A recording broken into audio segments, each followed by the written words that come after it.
함성 지를 때까지 안 일어나려고 하다가 일어났습니다. 저는 262회 하는데 한 8년 걸린 것 같아요. 왜냐면 초창기에 매주 했었거든요. 매주. 그리고 매주 안 하기 시작한 지가 2년도 안 되는 것 같습니다. 1년도 안 되나? 그 전까지는 계속 매주 했었습니다. 예. 요즘은 한 달에 한 번 정도 하는데 아주 푸근하고 좋아요. 매주 해주세요. 네. 안 돼요. 제목을 내 생에 가장 재밌는 삶을 위한 3가지 질문 이렇게 정했는데,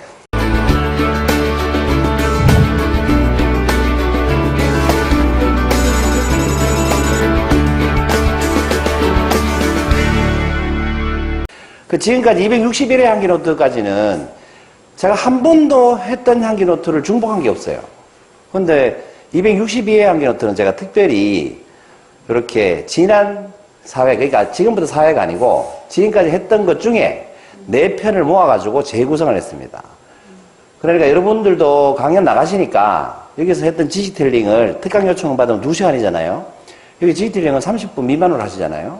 그럼 특강 나가서 어떻게 재구성하는지를 좀 보시면 도움이 되실 것 같다는 생각이 들고, 그 향기노트 때 했던 제목과 메시지가 어떻게 컨텐츠화돼서 달라지는지도 좀 보시라고 제가 일부러 이렇게 재구성을 한번 해봤어요.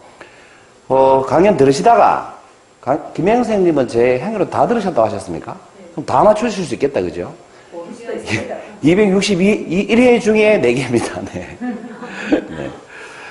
그래서 첫 번째 질문, 제목이 3가지 질문이었잖아요. 그 첫 번째 질문은 내 생에 가장 재밌는 삶을 위한 3가지 질문이니까 재밌는 삶이 뭔지부터 좀 알아야 되겠죠. 어떤 삶이 재밌을까? 이게 첫 번째 질문인데, 여러분 2초 내로 대답 한번 해보세요. 화면 보시고 2초 내로 대답해 보세요. 다음 문제 정답은 뭐겠습니까? 시작. 20이죠. 자, 두 번째 문제입니다. 다음 문제의 정답은 뭐겠습니까? 네. 네. 모르셔도 됩니다. 자, 한번 내볼까요? 다음 문제의 정답은 뭐겠습니까? 2초 내로 대답해 보세요. 네. 그렇습니다. 자, 두 번째 문제. 2초 내로 대답해 보세요. 그렇죠. 뭐 좀 느껴지시는 거 없습니까? 첫 번째 문제가 나갈 때는 바로 답을 얘기하시고, 두 번째 문제가 나갈 때는 답을 얘기 안 하시고 뭐 하셨어요? 중얼중얼거리셨죠.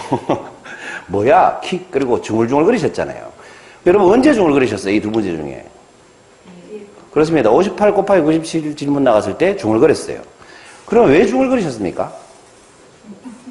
왜 중얼중얼거렸을까요? 10 더하기 10은 20 그래놓고 뭐 58 곱하기 97이라니까 왜 중얼중얼거렸을까요? 어렵기 때문에 그렇습니다. 그럼 어렵다고 느낄 때 드는 감정이 뭘까요? 여러분, 그 살다가 길 가다가 이렇게 보면, 아니면 지인들 만나보면 혼자 중얼중얼거리는 사람이 있어요. 그 사람 분명히 뭐가 어려운 문제가 있어요. 사람은 뭔가 골치 아프거나 어려운 문제가 있어서 혼자 중얼중얼거리는 습관이 있어요. 본능적으로. 그래서 누구 만나러 갔을 때 중얼중얼거리잖아요. 그 사람이 혼잣말 하잖아요. 그럼 뭐 뭔가 어려운 문제가 있구나 이렇게 보시면 돼요. 근데 어렵다고 느낄 때 드는 감정이 뭐겠습니까? 불안입니다. 불안. 네. 그러면 다음 중에 어떤 삶이 더 불안을 많이 느끼겠습니까? 과정지향적인 삶. 나는 과정이 중요해, 삶에. 아니면 결과지향적인 삶. 무조건 성과가 나와야 돼. 어떤 삶이 더 불안하겠습니까? 그렇습니다. 결과지향적인 삶이 훨씬 더 불안하죠. 이걸 심리학적으로 분석을 해보면 과정지향적인 삶을 사는 사람들의 마음은 이런 상태예요. 마음챙김 상태예요. 마음챙김 상태가 뭐냐면 지금 이 순간 현재를 즐기는 상태예요. 지금 여러분 어디에 앉아 계십니까? 강연장에 앉아 계시잖아요. 여기에서 강연을 듣고 계신 분은 마음챙김을 하고 계신 분이고, 여기 앉아 계신데 내일 할 일 걱정하고, 아니면 뭐 이사해야 되는데 이런 걱정하고, 돈 갚아야 되는데 이런 걱정하고, 돈 받아내야 되는데 이런 걱정하시는 분은 결과지향적인 삶을 살고 계신 거예요. 지금 몸은 이 자리에 계시지만 마음이 여기 없는 거죠. 그래서 이런 현상을 심리학적으로 뭐라고 하겠습니까? 과정지향적인 삶은 마음챙김 상태, 결과지향적인 삶을 사는 분들의 심리학적인 상태는 정신없다 상태입니다. 그래서 뭔가 이렇게 결과를 자꾸 생각하시는 분들은 정신이 없습니다, 사는 게. 그래서 살면서 이런 말씀 많이 하시는 분 있죠? 정신이 없어 죽겠다. 이런 분들은 결과지향적인 삶을 살기 때문에 그래요. 지금 내가 현재 있는 이 순간을 즐길 줄 알면 정신이 없을 일이 하나도 없거든요. 근데 아직 오지도 않은 일을 생각하니까 정신이 없는 겁니다. 이런 현상을 두고 엘렐 랑거라는 분이 이런 말씀을 하셨어요. 결과만 중요시하고 과정을 생략한 삶을 산다는 것은 넋을 놓고 정신이 나간 상태에서 산다는 것이다. 정신 나간 상태로 산다는 거죠. 오늘 어떤 분이 전화 오셔가지고 멘탈이 나갔다고 하더라고요. 그 시청에 면접을 가기로 돼 있었대요, 오늘. 그래서 어제부터 오늘 면접 가야 된다고 오늘 할 일을 그러니까 수업도 다 밀어놓고 휴강 신청하고 출장 내고 오늘 시청 주차장에 탁 갔는데 다음 주더래요. 정신 나간 상태인 거죠. 그 저한테 전화 와서 멘탈 나갔다라고 전화 왔더라고요. 이런 게 정신 나간 상태입니다. 결국 중얼거리는 이유는 뭐겠습니까? 과정보다는 결과를 중요시 여기면 사람이 중얼중얼 거리게 된다는 겁니다. 걱정이 대표적인 예죠. 아직 결과가 나오지도 않았는데 걱정하는 게 결과 중심적인 사고방식이잖아요. 그 현재가 늘 불안한 겁니다. 그 중얼거림을 심리학적 용어로 뭐라고 하는지 아시는 분? 자기중심적 언어다 이렇게 얘기합니다. 혼자 자기한테 자기가 말하는 거죠. 자기중심적 언어다 이렇게 얘기하는데 자기중심적 언어의 대표적인 사례가 뉴스를 많이 본다는 거예요. 그 중얼거리는 사람은 뉴스를 많이 봐요. 뉴스 보고 뭐라고 해요? 이게 나라가 경제가 왜 모양이고 온갖 얘기를 다 하죠. 그 제 고등학교 친구 둘이 만나기만 하면 싸우는 인간들이 있어요. 뭐 어떻게 싸우냐면 이 좌파 새끼가 이래서 안 돼.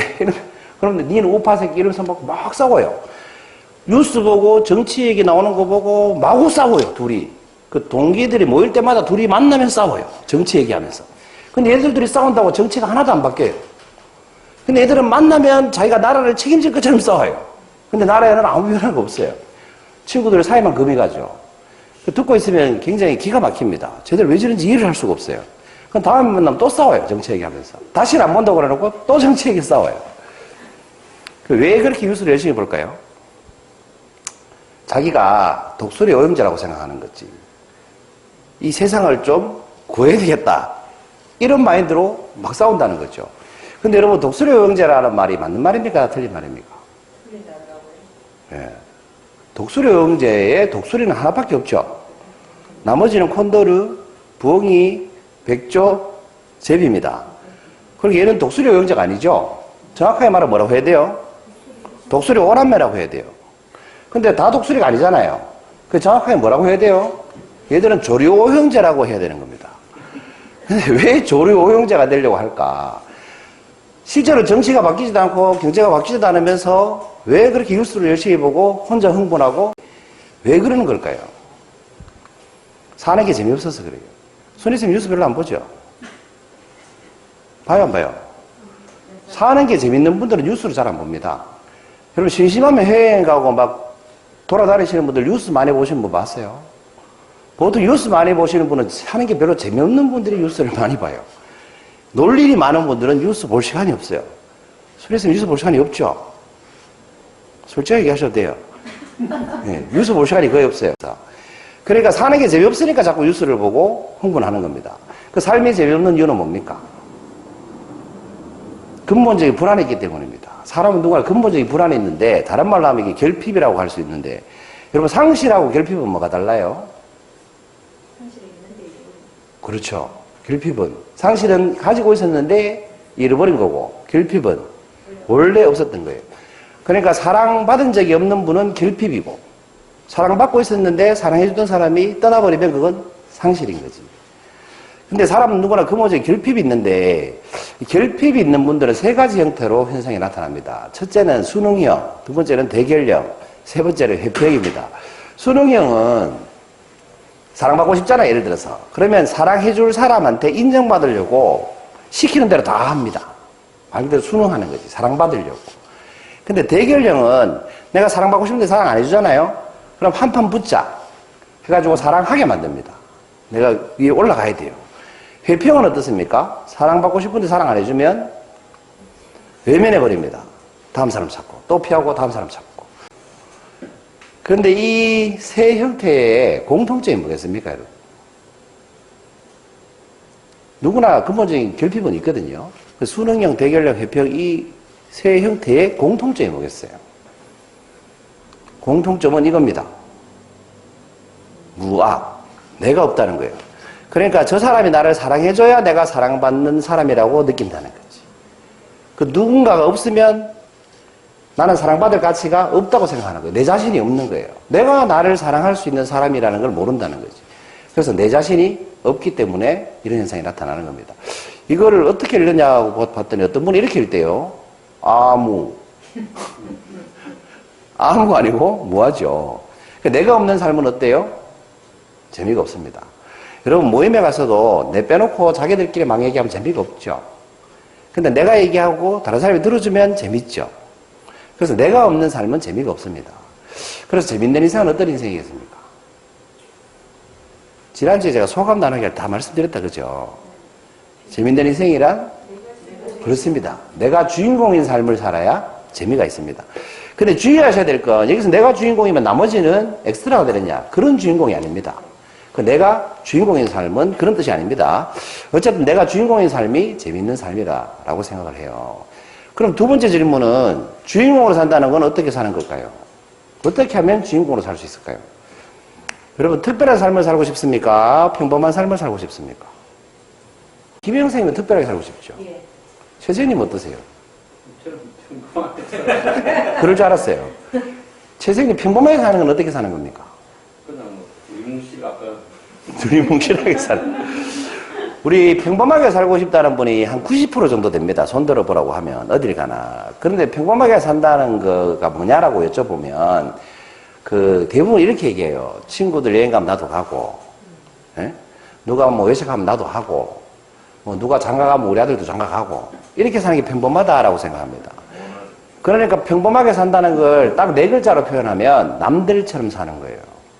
근데 여기서 말하는 남들이 내 주변에 눈에 띄는 남들이에요. 그런데 평범하게 산다는 건 불가능하죠. 왜냐하면 나 빼놓고 다 남이잖아요. 불특정 다수라고 하죠. 그러니까 남들처럼 사는 건 불가능하잖아요. 그래서 여러분 평범하게 사는 건 불가능합니다. 거지도 남이고 대통령도 남이고 그렇지 않습니까? 그래서 특정되지 않았기 때문에 남들처럼 사는 건 불가능하니까 선생님 오늘부터 특별하게 살려고 하십시오. 김영 선생님 말씀을 잘 들으세요. 그래서 평범하게 산다는 건 오늘부터 좀 포기하시면 좋겠다. 불가능하니까.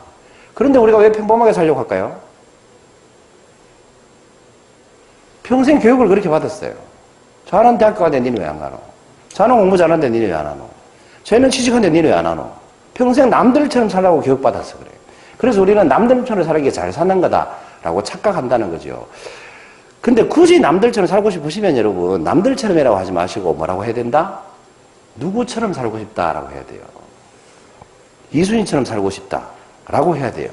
그러면 이순신처럼 살고 싶은 사람은 흉내를 내겠죠. 어디 가겠어요? 군대를. 해군을 가겠죠. 거기에서 장군이 되려고 노력하겠죠. 그래도 이순신처럼 살 수는 없죠. 왜? 일본이 안 쳐들어오거든. 거북선도 없고. 그러니까 이순신처럼 살 수는 없어요. 그래도 흉내는 낼 수 있잖아. 어쨌거나 평범하게 산다는 건 불가능하다. 그럼 어떻게 살아야 돼요? 특별하게 살 수밖에 없습니다. 스티브 잡스 같은 사람은 좀 특별해 보입니까, 여러분? 이분의 한 말을 보면 자기가 자기 자신을 얼마나 특별하다고 여기는지 알 수 있습니다. 여러분 수준을 생각해서 제가 영어로 써놨습니다. 무슨 뜻입니까? 네, 배려 차원에서 한글로 번역을 해드릴게요. 그 많은 경우에 사람들은 그들이 원하는 것을 직접 보여주기 전까지는 자신이 뭘 원하는지도 모른다는 거예요. 근데 이 말의 뜻이 뭐냐면 나는 대부분의 사람들은 자기가 원하는 게 뭔지도 모르지만 나는 네가 원하는 걸 내가 더 잘 안다는 뜻이에요. 그러니까 삼성전자는 시장조사에서 스마트폰을 만들었고 애플은 스티브 잡스는 뭐예요? 내가 만들면 팔릴 것이다 하고 만들죠. 그래서 제일 처음에 윈도우 만들 때도 누가 사느냐 하니까 잡스가 이렇게 얘기했죠. 내가 만들면 팔린다. 그리고 스마트폰 만들 때도 자기가 만드니까 사람들이 사죠. 그리고 사람들의 삶이 바뀌었잖아요. 그래서 스티브 잡스의 업적을 한마디로 이렇게 얘기합니다. 지구인의 삶의 방식을 바꿔놨다. 그만큼 이 사람은 자기 자신이 특별하다고 생각합니다. 근데 다른 사람들은 뭐라고? 모른다는 거예요. 자기가 뭘 원하는지조차도 모른다는 겁니다. 그러면 특별하다는 건 어떤 게 특별합니까, 여러분? 우리가 어떨 때 특별한 사람이다 이렇게 얘기합니까? 둘 중에 하나죠. 나밖에 없거나 최고거나. 그렇잖아요? 저 사람이 최고야 할 때 우리는 특별한 사람이야. 아니면 저 사람밖에 없어 할 때 특별한 대우를 해주죠. 근데 어떤 특별함이 쉽습니까? 온리원이 쉽겠어요? 베스트 오브 베스트가 쉽겠어요? 온리원 되기가 쉬워요. 그러면 여러분은 온리원이에요? 아니에요? 맞아요. 언제부터 온리원이에요? 배쌤은 언제부터 자기가 온리원인 것 같아요? 온리원이 한 번도 된 적이 없는 것 같은데. 아, 그러십니까? 네. 배 선생님은 이 지구상에서 네. 배쌤하고 똑같은 사람 본 적 있어요? 예, 닮은 사람 봤어요. 닮은 사람 말고 똑같은 사람. 쌍둥이도 안 똑같잖아요. 근데 외모도 우리는 똑같은 사람이 없는데, 이 인성이나 취미나 인격이 똑같은 사람이 있을 수가 없죠. 그리고 우리는 온리원이잖아. 이게 세상에 태어나는 순간 온리원으로 태어났어요. 왜? 나 같은 사람은 나밖에 없으니까. 안 그렇습니까? 그런데 우리는 누구처럼 살라고 자꾸 교육을 시킨다는 거지. 니처럼 살아라고 얘기해야 되는데, 자기 모습대로 살아라고 얘기해줘야 되는데, 자꾸 누구처럼 살라고 얘기해준다는 거예요. 그러니까 그게 잘 사는 건 줄 착각한다는 거예요. 그게 평범한 건 줄 착각한다는 거죠. 제 연구 결과 그렇다는 겁니다. 어디 뭐 책에 나오는 얘기가 아니에요. 그래서 온리원이 특별한데, 온리원으로 사는 게 더 쉽다는 거예요. 베스트 오브 베스트보다는. 왜? 최고가 되려고 하면 언젠가는 다른 최고가 나타나거든. 스트레스가 심하겠죠. 그래서 특별하다는 건 우리가 온리원으로 태어났기 때문에 우리는 태어날 때부터 특별한 존재라는 걸 인정해야 됩니다. 내 자신이. 그럼 특별하게 살려면 어떻게 해야 되겠어요? 나는 특별한 존재로 태어났잖아. 그러면 특별한 삶은 어떻게 사는 겁니까? 남들처럼 사는 건 아니죠. 어떻게 살아야 돼요? 세 글자입니다. 그렇습니다. 나답게 살면 가장 특별하게 사는 겁니다. 왜? 나라는 존재가 나밖에 없으니까 내 스타일이 나오면 그게 나다운 거고 그게 가장 특별하죠. 문제는 여기서 나다운 게 뭔지 아시는 분? 여러분 자아실현 하고 싶다 이런 말씀 많이 하시잖아요. 자아실현이 풀어서 얘기하면 뭐예요? 무슨 뜻이에요? 내가 원하는 삶을 살고 싶다. 내가 원하는 삶을 현실로 만드는 게 자아실현이에요. 여러분 원하는 삶을 살고 싶습니까? 대답해 보세요. 원하는 삶을 살고 싶습니까? 네. 원하는 삶이 뭔지 얘기하실 수 있는 분? 우리는 이렇게 삽니다. 원하는 삶을 살고 싶은데 원하는 삶이 뭔지 물어보면 원하는 삶을 말할 수가 없어요. 말할 수가 없으니 살 수가 없어요. 둘이 뭉실하죠. 말 그대로. 그래서 자아실현 하려면 원하는 게 뭔지 알아야 된다는 거지. 그 원하는 게 뭔지 알려면 뭘 알아야 돼요? 나다운 게 뭔지 알아야 된다는 거예요. 나다운 걸 알면 내가 원하는 걸 알 수 있잖아요. 그죠? 그래서 주인공으로 산다는 건 나답게 사는 겁니다. 여러분 첫 번째 질문이 뭐였습니까? 재밌는 삶이란 주인공으로 사는 거고 두 번째 질문은 뭐예요? 주인공으로 산다는 건 어떻게 사는 것인가? 나답게 사는 것이다. 라는 겁니다. 그런데 전제가 필요하죠. 나답게 살고 싶은 삶에 전제가 있어야 돼요. 두 글자로 뭐가 있어야 될까요? 경제? 아닙니다. 나답게 살려고 할 때 이 전제가 있어야 돼요. 타인 아니에요. 공헌이 있어야 됩니다. 그 쓸모 있는 사람이라 해야 됩니다. 누군가에게 도움이 되는 나다운 삶을 살아야 된다고. 내조차고만 나답게 살면 그건 굉장히 이기적인 인간이 되죠. 그러니까 나답게 살 때 주의할 것은 내가 나답게 사는데 다른 사람한테도 도움이 되는 사람으로 사는 거. 그게 진짜 나답게 사는 거다 이 말입니다. 자, 세 번째 질문은 그럼 나답게 살기 위한 필요 충분 조건은 무엇인가? 여러분 나는 같은 모습의 사람입니까? 우리 최 원장님은 이 강의 못 들으셨죠? 직장에서 모습, 가족들과 있을 때 모습, 연인과 있을 때 모습, 친구들과 있을 때 모습이 똑같아요? 달라요? 다 다르죠? 많이 다르죠? 그러면 이게 다른 모습이라면 우리는 뭘 쓰고 있다? 가면을 쓰고 있다. 이렇게 얘기합니다. 그 직장에서 쓰는 가면, 집에서 쓰는 가면 다 다르죠. 이것을 우리가 사회적 가면을 쓰고 있다. 이렇게 표현한다고 했습니다. 사회적 가면을 쓰고 있는 자신을 우리가 사회적 자아다. 이렇게 얘기합니다. 사회 속에서 있는 내 모습, 사회적 자아다. 이렇게 얘기하죠. 이 사회적 자아의 가장 큰 특징이 있어요. 뭘까요? 사회적 자아는 타인을 의식한다는 거예요. 타인을 의식하지 않으면 내가 가면을 쓸 이유가 없다는 거예요. 그 타인을 의식한다는 겁니다. 영화 중에 완벽한 타인이라는 영화 있었죠. 이 영화를 보면서 여러분은 뭘 느끼셨습니까? 제가 이 영화 보면서 느낀 거는 여기 보면 부부들이 나오잖아요. 그래서 이 영화 보면서 가장 가까운 사람조차 가면을 벗은 나의 모습은 알지 못하는구나. 부부끼리라도 이 가면 벗은 모습을 제대로 알 수가 없다는 거지. 죽을 때까지. 그만큼 우리는 타인을 많이 의식하고 산다는 거예요. 결국은 나 빼고는 다 타인이니까. 그래서 아마 셰익스피어가 이런 말씀을 하셨는지 모르겠어요. 온 세상이 무대고 모든 사람은 배우다. 여기도 무대고 우리는 다 배우일지도 모른다는 겁니다. 여기서 쓰고 계신 가면이 다 따로 있으시잖아요. 그죠? 그래서 나답게 산다는 건 그러면 타인을 의식하지 않는 것이다. 이렇게 정의할 수 있을까요?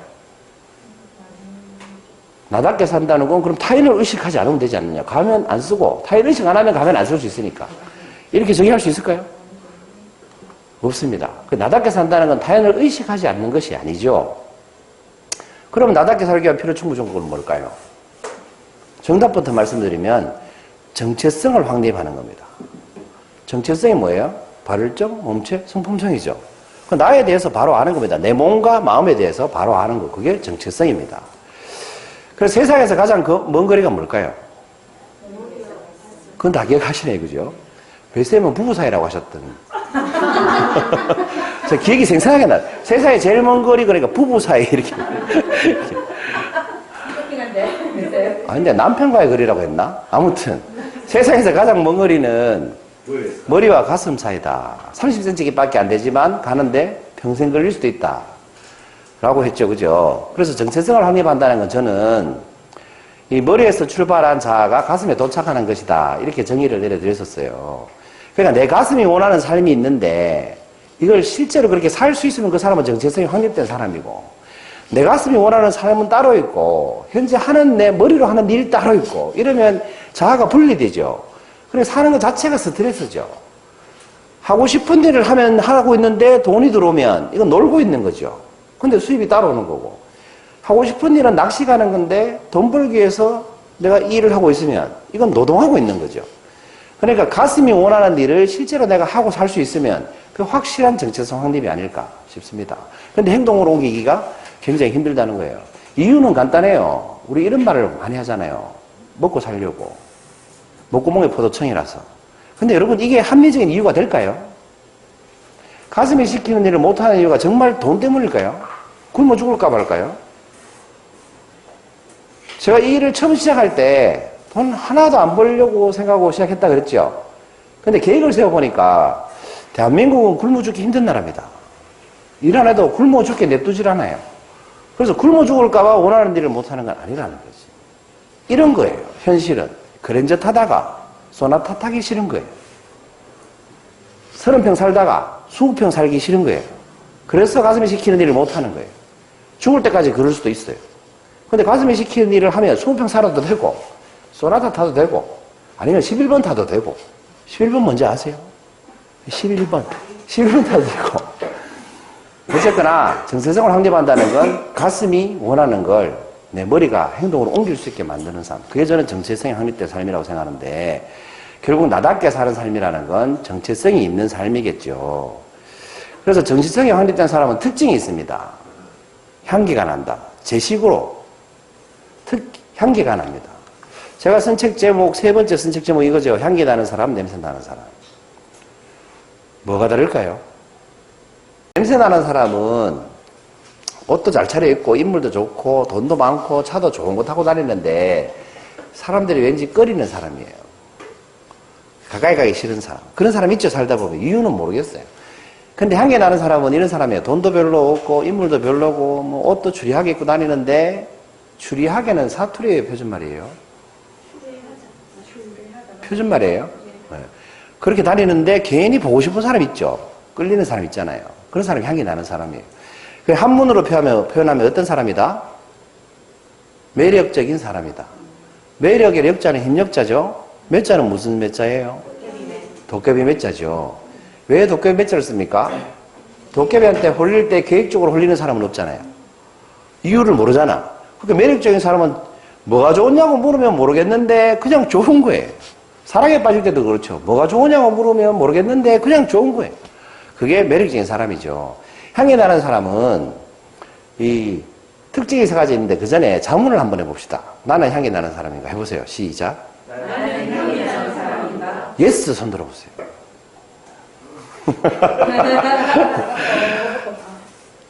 노 손 들어보세요. 헷갈린다 손 들어보세요. 향기와 냄새가. 그때그때 다르다 손 들어보세요. 여러분 쉽게 구분하는 방법 알려드릴까요? 이 내가 향기가 나는지 냄새가 나는지 가장 쉽게 알아보는 방법은 모임에 나가실 때, 모임에 탁 나타났을 때 사람들이 싹 흩어지면 냄새 나는 거예요. 근데 내가 모임에 탁 등장했는데 사람들이 막 왔냐 하고 나를 반기잖아요. 그럼 향기 나는 사람. 여러분 퇴근해서 집에 갔는데 가족들이 싹 사라진다. 냄새 나는 거예요. 내가 퇴근하고 집에 갔는데 가족들이 나를 반긴다. 그러면 향기 나는 거예요. 이해하셨죠? 아주 쉽죠? 내가 모임에 나탔는데 사람이 싹 사라졌다. 그러면 좀 열심히 노력하셔야 돼요. 이 향기 나는 사람은 세 가지 특징이 있는데 첫 번째 특징이 뭡니까? 자존감이 높다는 거예요. 자존감은 뭐라고 했습니까? 따라해서 나는 존재만으로 소중한 사람이야. 라는 걸 느끼고 사는 게 자존감이다. 여러분 돌아가시면 집에 말고 저 세상으로 돌아가시면 주변에 슬퍼할 사람이 한 명이라도 있어요, 없어요? 있죠. 그럼 그 한 명 이상한테는 내가 살아있다는 것만으로 어때요? 소중하다는 거죠. 가치 있다는 거죠. 그걸 느끼는 게 자존감이라는 겁니다. 존재만으로 가장 가치 있는 인물이 누굽니까? 여러분 인생에. 엄마인 것 같아요. 세상에서 가장 존재만으로 가치 있는 사람은 엄마인 것 같아요. 그냥 살아계시는 것만으로 가치가 있잖아요. 아빠는 아닌 것 같아요. 엄마인 것 같아요. 두 번째 특징은 뭡니까? 내공이 있다는 거예요. 내공은 내가 너무 잘하기 때문에 자랑할 필요조차 없을 만큼 실력이 쌓인 게 내공이다 그랬어요. 여러분 흔한 말로 늘 걸어 다니시지만 잘 걷는다고 자랑하시는 분 없잖아요. 그죠? 늘 운전하시지만 운전 잘한다고 자랑 안 하시죠? 근데 면허증 갓딴 사람은 운전 잘한다고 자랑하지 않습니까?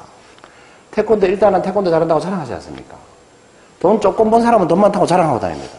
돈이 진짜 많은 사람은 허름한 잠바 입고 다닙니다. 그 은행 가면 어떤 은행원이 그러시던데 은행 가면 이렇게 쫙 뺏고 오는 사람은 다 돈 빌리러 온 사람이죠. 근데 잠바 입고 막 농부처럼 오시는 분은 다 주머니에 돈을 이만큼 갖고 오시는 거예요. 현금으로. 그렇다고 합니다. 그게 내공이 향기가 나려면 내공이 있어야 된다는 거예요. 자존감만 높고 실력이 없으면 존중받지 못하죠. 세 번째, 자존감도 높고 난 소중한 사람이고 실력도 있어요. 그런데 이게 없으면 이 사람은 사이코패스하고 똑같아요. 뭐가 있어야 될까요? 이게 있어야 사이코패스가 아니죠. 인간미가 있어야 돼요. 따뜻한 인간미.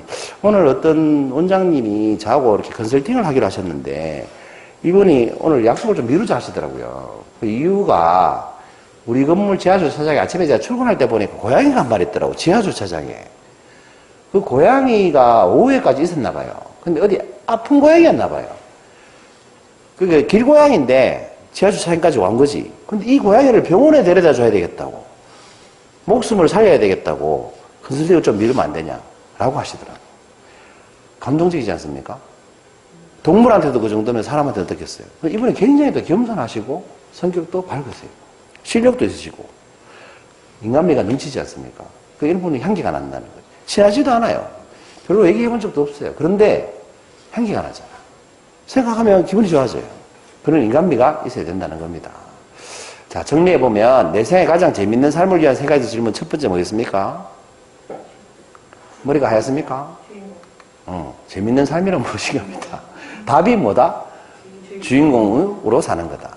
두 번째는 주인공으로 산다는 거 어떻게 사는 거다? 나답게 사는 거다. 그럼 나답게 살려면 필요 충분 조건이 뭐다? 정체성을 확립해야 된다라는 겁니다. 자, 네 편의 향기 노트를 엮어서 재구성했습니다. 한번 맞춰보세요. 선생님 다 들으셨다면서요? 잘 모르시겠죠? 네. 몇 회는 모르셔도 되는데 제목은 아시면 되는데 이 5회입니다. 5회. 5회 때 했던 향기 노트 특별한 삶을 사는 법. 그 다음에 114회 때 했던 인생을 재밌게 살고 싶다면. 그 다음에 최근에 했었죠. 260회 실력과 자신감의 거리를 좁히고 싶다면 정체성부터 확립하라. 그 다음에 261회가 뭐였습니까? 오늘 262회입니다. 261회가 바보야. 문제는 열등감이 아니라 열등감 컴플렉스. 요 네 편을 제가 조합해서 새로운 강의를 한 편 만들어 봤습니다. 그리고 마지막으로 여러분 살다 보면 그래도 문제가 생길 때가 많죠. 문제 생기면 머리 아프고 스트레스 받고 그렇잖아요. 이 9월 3일 날 태풍 말삭이 왔잖아요. 출근을 했더니 사무실이 이렇게 돼 있었어요. 부러지고 째지고 이렇게 돼 있었어요. 근본 원인은 그늘막이 약했기 때문이에요. 그래서 제가 그늘막을 떼다 버리고 싶은 심정이었지만 보수하기로 결심하고 로프를 2묶음이나 사고, 이 2묶음 굉장히 깁니다. 2묶음이나 사고 카라비너를 사가지고 다시 이렇게 다 묶었죠. 이렇게 보면 엮어놨잖아요. 그죠? 안 찢어지게. 그리고 하이선이 왔을 때 자신만만하게 괜찮겠지 하고 출근을 했습니다. 그랬더니 또 부러지고, 근데 째지진 않았죠. 예, 또 부러지고 째지지도 않았는데 다 떨어졌어요. 왜 그랬을까요? 줄이 째지지도 않았는데. 제가 야심차게 준비한 카라비너가 이렇게 벌어지는 바람에 터져가지고 다 떨어졌던 겁니다. 그래서 다시 카라비너를 2개씩 꺾고 줄을 X자로 엮고, 예? 봉은 강목을 대가지고 깁스하고 줄도 이렇게 X자로 도래식으로 엮어가지고 서로 탄력을 받게 하나씩 묶으니까 힘을 다 받잖아요. 2줄씩 이렇게 엮어서 X자로 다시 다 엮고 뺑 돌아가면서 다 꾸몄습니다. 그리고 내친 김에 싱크대도 기증받고, 우리 회원이 싱크대를 기증해 주셨어요. 싱크대 기증받아서 싱크대도 설치하고, 그 다음에 또 회원이 기증해 주셔가지고 바비큐 그릴도 설치하고, 또 집에서 이 노란 천막 보이십니까? 노란 천막 집에서 7년 동안 썩고 있는 거 기증받아가지고 천막도 설치하고, 현수막도 기증받고, 그 다음에 형님이 오시더니 정말 마음에 든다면서 텐트를 기증해 주시길래 이 텐트도 기증받아서 설치하고, 이름을 이렇게 지었습니다. KBC 슈필라움. 슈필라움 뭔지 아세요? 슈필라움은 독일어인데, 슈필은 놀다는 뜻이고 라움은 공간이라는 뜻입니다. 놀이 공간인데 우리말에는 없는 단어예요. 여기서 말하는 놀이는 그런 놀이가 아니고 나만이 쉴 수 있는 취미 활동도 할 수 있고 놀 수도 있고 힐링도 할 수 있는 그런 나만의 공간, 마음의 안식처 같은 거, 그런 걸 독일어로 슈필라움 이렇게 얘기해요. 제가 요즘에는 저 밖에 있는 시간이 안에 있는 시간보다 많아요. KBC 슈필라움이다 이렇게 이름을 지었습니다. 그리고 지난주에 우리 이렇게 소감 나누기도 하고 멋지게 사진도 찍었잖아요. 뭐 때문이에요? 태풍이라는 문제가 시발점이 돼서 지금은 전국에 어디에도 없는 훌륭한 캠핑장이 돼버렸다는 거예요. 그래서 KBC 이제 경영노조에 KBC는 원래 3가지 뜻이 있습니다. 첫 번째 뭡니까? 코리아 브레인 크리에이터, 인재 양성소라는 거죠. 두 번째는 코리아 베스트 컨설팅, 제가 컨설팅을 하잖아요. 세 번째는 코리아 브릴리언트 코칭, 탁월한 코칭을 하는 사람, 제가 하는 일이잖아요. 근데 여기 3가지밖에 없었어요. 이번에 한 개 더 지었습니다. KBC, 코리아 베스트는 뭘까요? 캠핑, 이렇게. 캠핑도 되는 거예요. 제 이름이 안 되는 게 없어요. 제가 하는 일 중에. 너무 멋진 이름 아닙니까? 예. KBC. 코리아 베스트 캠핑도 되더라는 거죠. 그래서 정리를 하면 이런 말씀을 드리고 싶습니다. 살아가면서 문제를 만났다는 것은 문제보다 높은 수준의 사람이 될 기회를 만났다는 것입니다. 오늘 강의 제목이 뭐였습니까, 여러분? 내 생에 가장 재미있는 삶을 살기 위한 3가지 질문을 했어요. 그러니까 내 생에 가장 재미있는 삶을 살고 싶다면 문제가 있어야 된다는 거예요. 그리고 그 문제를 해결하는 과정에서 내가 뭐랍니까? 성장하지 않습니까? 그래서 인생을 재미있게 살고 싶으시면 문제와 함께 성장하시면 될 것 같습니다. 감사합니다.